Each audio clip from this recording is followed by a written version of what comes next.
You might have noticed on the channel lately that I've been using a different type of language. I've been using a lot of Neoplatonic language.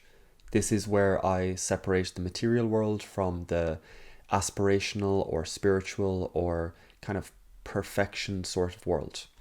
To give you the quick example, that this here is a cup and it's an iteration, it's a version in all the different potentials that there is of cups, this wide potential, it has narrowed into this one version of a cup. And just separating those two out, that is simply what Neoplatonic language does or is about. Now, 2 weeks ago, I went through the analogy of the cave, and that's for self-actualization.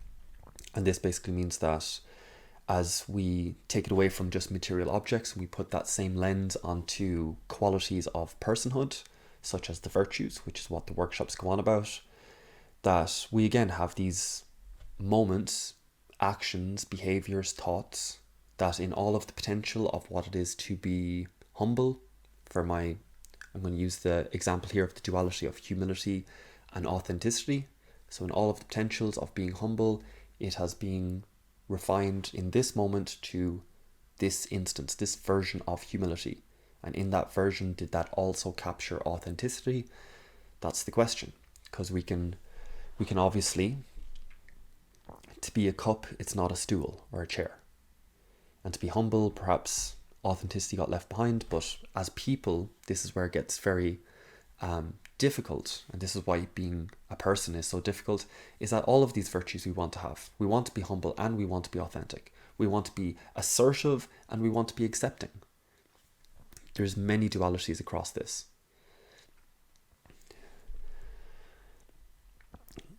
Why am I using that language? What's the purpose of that? And why should you listen to it? Why should you perhaps adopt it yourself? The world is changing, and we can all sense that when we all see it in the news, we all feel it in what's happening, we all anticipate it for all the problems that are kind of looming overhead. There is conflict on the rise. There is a lot of loneliness. There's a lot of differences in groups, in small geography like areas, and we all just stay individual. We all stay on isolated, and that crow might come home to roost. Essentially, so in a time I anticipate where community is going to become more important, and we're going to find that by going even further into community. At the moment, everyone is finding their community locally or through the internet. And in the internet, you're getting niched down into these specific areas where we're the guys who focus on fitness and gym. We're the guys who focus on tech and AI. We're the guys who focus on the environmental issues, on food, on all of these different things. And they all have their own language. And it's all very interesting, but when you put those needs, those wants, those aspirations into competition with each other, when things get a bit more difficult, or just when things need to get done, or whatever it is, being able to bridge the gaps between languages is going to be really important. So being able to see through their telescope, not look at the telescope. If you take anything from this video, take that phrase. Look through the telescope, not at it. I use this phrase very frequently when talking to people about religions and spirituality. Keep in mind that the Nons, the N-O-N-E-S, this spiritual but not religious crew, that is the fastest growing identity in the West. People are looking for some way of aspiring, of some language for developing oneself, for doing this self-actualization, for figuring out who they are, for working on their actions and their reactions and trying to become a better person. But for many, the old legacy traditions aren't necessarily viable for them anymore. Or perhaps it's just an alternative legacy tradition that's appealing to them at the moment. But even then, we're going in some bit skeptical. We're going in from, after the Enlightenment, we're going in with this some bit skeptical view. We're taking maybe meditation, but leaving the rest of Buddhism. We're taking away this ritual, this ceremony, and we're keeping the rest. We're believing in the story, but not participating in the ceremonies, whatever it is. But we're kind of picking and choosing. That may cause issues.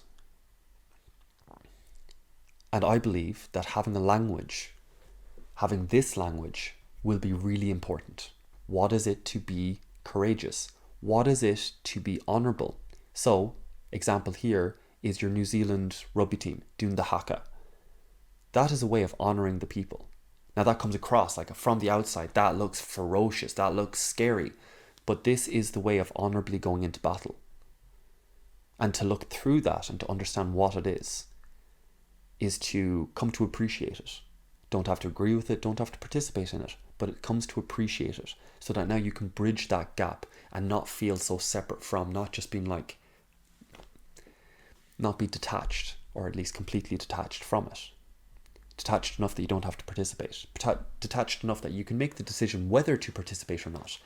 That is the quality that this language affords.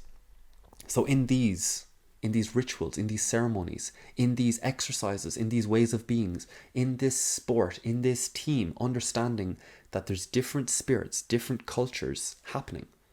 Oh, so in that family they prioritize not getting blindsided. So they're always on the lookout. They're very looking around, very inquisitive, very creative, very all of that. Explorers or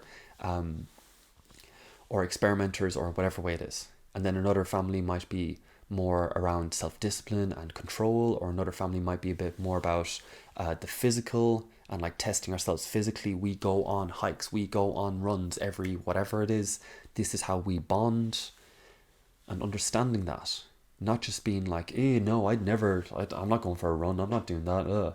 It's just kind of like, oh, so you're using this is your version of this higher aspiration. That's what this language affords, is to look through their telescope instead of simply looking at it. In a world that's going to change, and that is changing, and that we're all seeing difficulties. Conflict is on the rise, obviously, but we're all anticipating problems coming along the way as well, with everything from environmental issues to ecological issues to financial issues to geopolitical issues to whatever else, and technological issues, all of these things. There's a few things coming up where decisions need to get made. We'll need to work together. We'll need to actually kind of like really have a real conversation about all of this stuff. And to do that, we're going to need to bridge the gaps, bridge between languages. How the fitness guys talk and how the market or economic side talk, two different languages, getting them to come together. This is how to take responsibility. This is your iteration of it. This is your iteration of it. But we're both trying to take responsibility. Fair enough. Do you know what? You're still, like, I get you. I understand. I really think you should do this, like save your money, and I think you should do this. I think you should take responsibility for how you look or your health and do this, and you'll have these two things, but you'll recognize and you'll be able to understand each other's humanity once you see that the commonality, even though the iterations are different, even though the versions are different, the actions are different, we are both aspiring to be responsible, to be disciplined, to be assertive, to be accepting, to be all of these different things. And having that lens makes you much more open and much more capable of navigating those difficult conversations.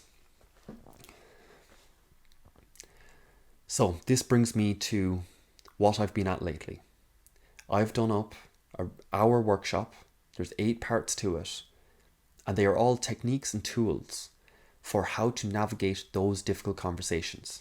Whether it's with family members who disagree on politics or the environment or social abilities or responsibilities or religious ceremonies and duties or collective duties in the neighborhood, whatever it is, all these differences, to be able to talk about it, to stay in contact with that conversation. Those conversations need to happen and you need to be present instead of detaching and just being like, no, I don't care.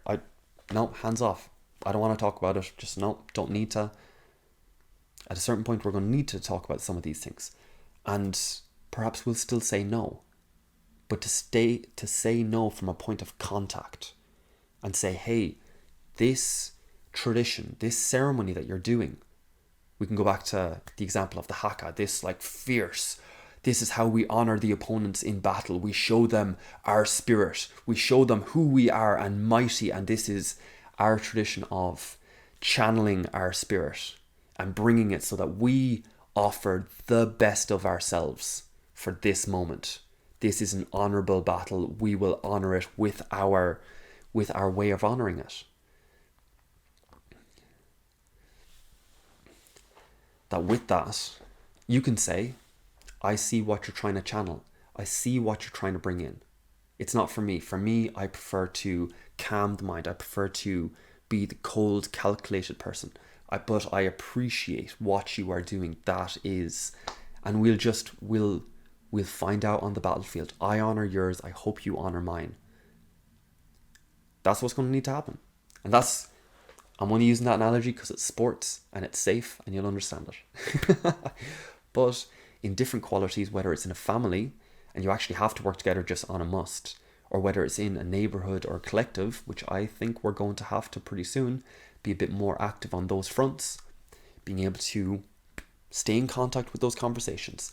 So the course is roughly about an hour long.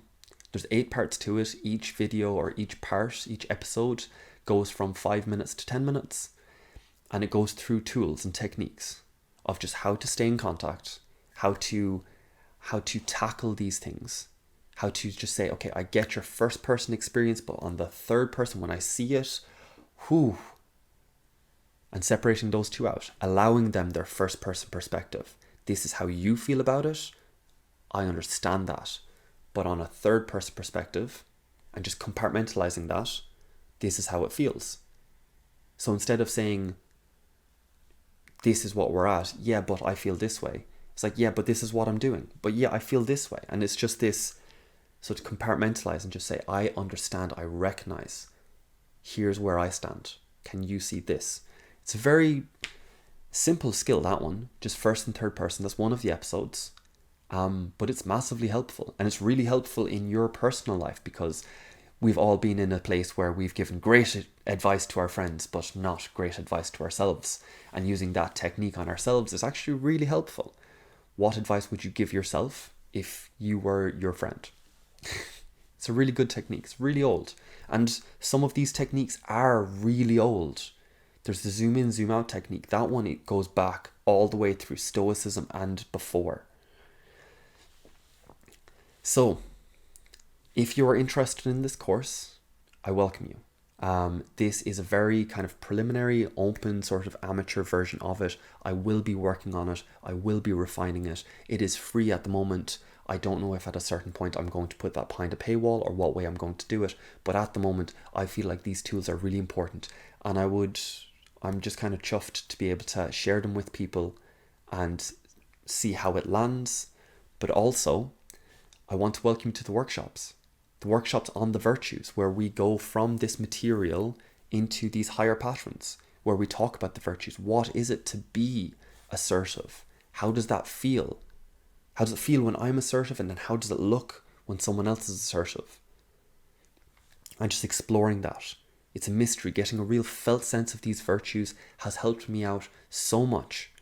And being able to navigate it, and being able to stay in contact with that conversation, being able to handle just how big these virtues are and how much they demand and how much we just can't understand them fully, because it's really difficult to balance humility and authenticity. That's a duality that just isn't easily resolved, and yet somehow that is our challenge as humans. I've got so much from those workshops, so I want to invite you to them. The course is 8 tools that will help you in navigating that space with the virtues, but they will also help you just in everyday life. Pretty much guaranteed. Actually, just guaranteed, because there's research behind it, there's tradition behind it, and just hopefully I've offered them in a way that they're easily picked up. So the course is now available. Message me, I will add you. I'm going to do it through Telegram, I believe. And then we might even have some sort of community area where we can talk about the episodes or talk about something, but that will come down the line. That won't be the first thing that comes out. Just offering the course first is where I'm at. And then if you like the course, and if you feel like those tools were useful and you are curious about exploring these virtues, I welcome you along to the workshops. We hold them once a week, usually around 8 o'clock on your European time. I'm in Ireland, so 8 o'clock according to Irish time. and we hold it once a week, usually on like a Tuesday or a Wednesday. They are very rich. I would love to have more people at it. I would love to explore more, because the more differences we have in it, the more we really get to pull apart like your differences, your different culture, your different language stretches me in a way, and I'm just like, oh, you have that different angle, and that still gets at the same virtue, and it's like, and it stretches my ability, it stretches my understanding of what the virtue is and how I can embody it and how I can offer it to the world and how I can offer it to myself. I'm really chuffed with this. I've put a bit of work into this. I'm quite happy with how it's come out, but as I said, I will be working on this more for sure. There's so much, as in like, it's still a blundering sort of rough draft, but hopefully they're there and you're able to pick up what I'm trying to put out there, and I'd love your feedback from it. So with all of that said, thank you so much for your time and attention. I hope you've had a great week. I hope you're looking forward to the week to come, and I hope you enjoy this course, and I hope to see you in the workshops. That is all from me today. I'll see you in the next one, guys. Bye.